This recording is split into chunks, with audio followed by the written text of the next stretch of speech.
Hi guys! Hello, hello, hello! Good evening, good evening, good evening! Nandito po ako ngayon nag-aantay sa aking asawa at naglalaro siya guys. So gusto ko lang vlog about sa depression topic guys. Nakakatakot yung nabasa ko kanina sa Facebook na estudyante siya, grade 7 guys, at sumalangit ang kaluluwa niya guys. Nagpakamatay siya dahil sa depression. Tapos ang nakasulat sa note ng ng suicide note niya, dahil daw nahihirapan na siya sa school, sa mga assignments, parang mga ganon, yung mga quizzes, parang nahihirapan na emotionally, physically, yung sarili niya, yung katawan niya. So napagod siya guys. Tapos naghang siya sa sarili niya according dun sa ate niya, credit dun sa ate niya. So guys, alarming, di ba? Grabe yung depression. Kung halimbawa may mga nadidepress na ganyan pala guys, dapat talaga tutukan guys. Lalo na especially sa mga relatives o family.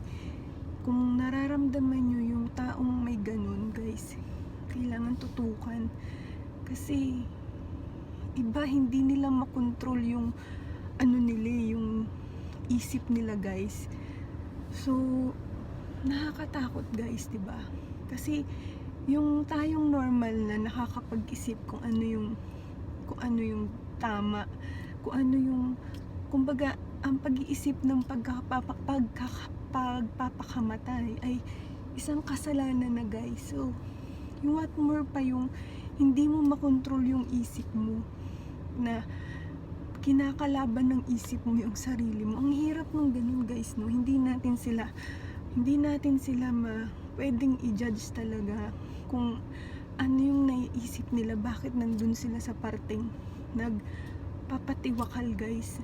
So dapat maging alarming to sa lahat, lalo na sa mga pamilya na mayroong ganito yung membro ng pamilya nila guys. So sana natin, igabayan natin kung sino yung, halimbawa may friend kayo or family member, kung alam nyong may ganun na, sana gabayan nyo guys. Sana bigay nyo yung suporta, kahit yung makinig ka lang guys dun sa taong yon, or bigyan mo ng atensyon pag nanghihingi siya ng atensyon guys. Kasi hindi natin alam kung ano yung tumatakbo sa isip ng bawat isa. Kahit na miyembro mo na ng pamilya, hindi mo rin maisip, hindi mo rin masabi na kilala mo yung kapapamilya mo diba? So nakakatakot yung depression talaga guys. So kung kayo ay mayroong iniisip or something, kasi ako yung taong positibo, kahit mahirap, tiniting ko na positive para mag-come out na positive. Tsaka syempre, above all, yung kay God, yung pakikipag-usap mo sa Lord, na hindi man ako madasaling guys na sobra, pero yung connection ko sa Kanya, simple lang akong mag-pray, pero konektado guys. So sana kung may mga iniisip kayo or mas malalim na problema, nyo lang guys. Si Lord lang talaga ang makapagbigay sa atin ng lakas. So kung may mga small thing kayong problema lang, huwag nyong palakihin guys. Kasi sa lahat naman ng problema mayroong solusyon.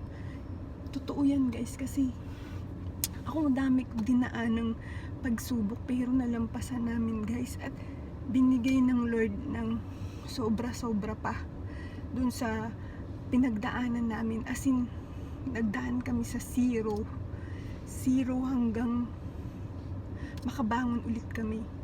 So hindi ako naniniwala na ang bawat problema ay walang solusyon. So kailangan yun maging matatag. Hindi